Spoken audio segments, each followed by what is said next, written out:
और दाईं ओर 5 महत्वपूर्ण तथ्य दिए गए हैं। जी।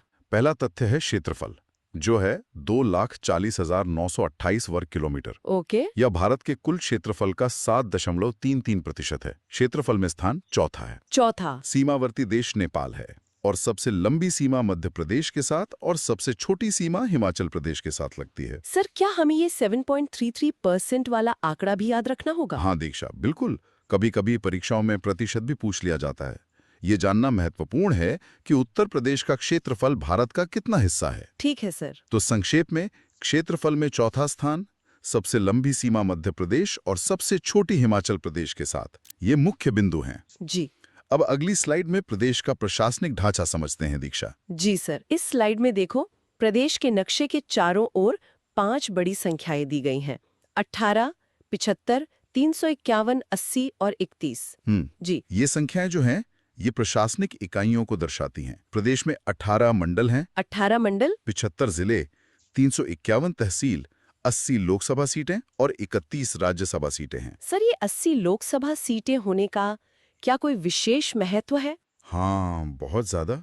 दीक्षा, भारत में सबसे ज्यादा लोकसभा सीटें उत्तर प्रदेश में ही हैं। अच्छा। इसका मतलब ये है कि राष्ट्रीय राजनीति में और सरकार बनाने में उत्तर प्रदेश की भूमिका बहुत ही महत्वपूर्ण हो जाती है। समझ गई सर। तो प्रशासनिक दृष्टि से मंडल, जिले और संसदीय सीटों की संख्या याद रखना अत्यंत आवश्यक है। जी। दीक्षा, अब हम राज्य के विधानमंडल के बारे में जानेंगे। जी सर। देखो, स्लाइड को 2 भागों में बांटा गया है।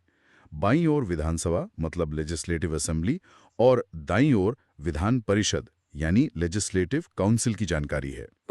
दोनों के नीचे उनके भवन के चित्र और मुख्य तथ्य दिए गए हैं। जी। तो विधानसभा में कुल सदस्य 403 हैं।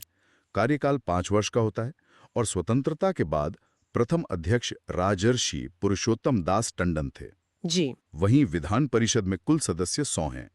यह एक स्थायी सदन है और इसके प्रथम सभापति श्री चंद्रभाल थे। सर, विधान परिषद के लिए स्थायी सदन का क्या अर्थ है? स्थायी सदन का मतलब है कि ये कभी भंग नहीं होती दीक्षा। अच्छा। इसके सदस्य 6 साल के लिए चुने जाते हैं और हर 2 साल में 1/3 सदस्य सेवानिवृत्त हो जाते हैं।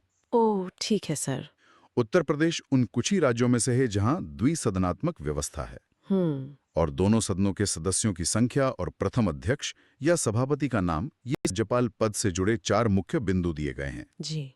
पहला बिंदु, राज्यपाल का संवैधानिक पद राज्य का मुख्य कार्यकारी प्रमुख यानी चीफ एग्जीक्यूटिव हेड